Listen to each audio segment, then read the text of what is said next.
लगभग हर शख्स का बैंक में एक सेविंग्स अकाउंट तो होता ही है और बैंक में सेविंग्स अकाउंट यानी बचत खाता अगर आपके पास है तो मोदी सरकार बजट 2024 में बड़ी राहत दे सकती है।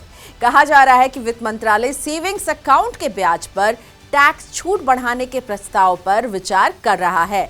वित्त मंत्री निर्मला सीतारमण जुलाई महीने में पेश होने जा रहे यूनियन बजट में टैक्स पेयर्स को कई राहत दे सकती है। उनमें से एक ये फायदा भी मिल सकता है। सरकार बचत खाते पर बैंक से मिलने वाले ब्याज की कमाई पर टैक्स को लेकर तोहफा देने की तैयारी कर रही है। मामले से जुड़े लोगों ने इकोनॉमिक टाइम्स को बताया कि सरकार बचत खातों से मिले ब्याज पर टैक्स छूट यानी डिडक्शन की लिमिट को बढ़ाकर 25,000 रुपए तक ले जा सकती है। पिछले हफ्ते बैंकों के साथ वित्त मंत्रालय के अधिकारियों की मीटिंग हुई और बैठक में बैंकों की ओर से बचत खातों के ब्याज आय पर टैक्स छूट बढ़ाने का प्रस्ताव रखा गया है और जिसका आकलन अभी हो रहा है। इस बारे में अंतिम फैसला जो है बजट में आ सकता है। बचत खाते के ब्याज पर टैक्स छूट की लिमिट बढ़ाना टैक्स पेयर्स और बैंक दोनों के लिए फायदेमंद हो सकता है।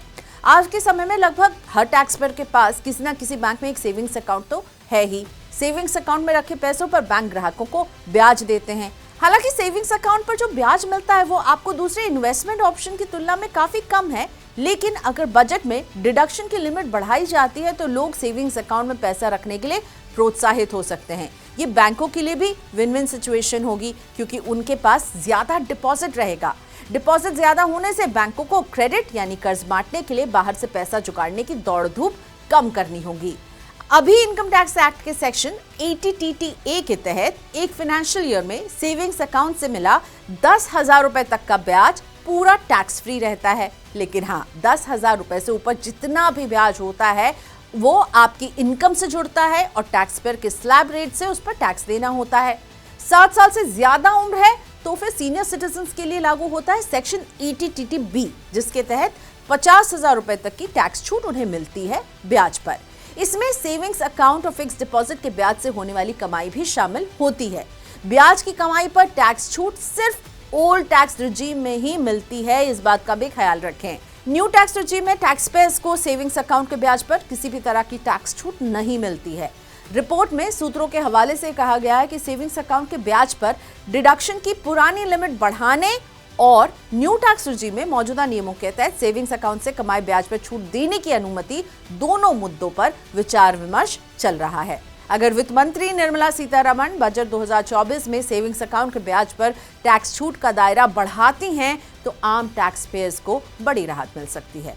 फिलहाल इनकम टैक्स रिटर्न फाइलिंग का समय चल रहा है। अगर आपको सेविंग्स अकाउंट के ब्याज से कोई भी कमाई हुई है तो उसे अपने रिटर्न में दिखाना ना भूलें। रिटर्न फाइलिंग की आखिरी तारीख है 31 जुलाई 2024, तो इसका ख्याल रखें।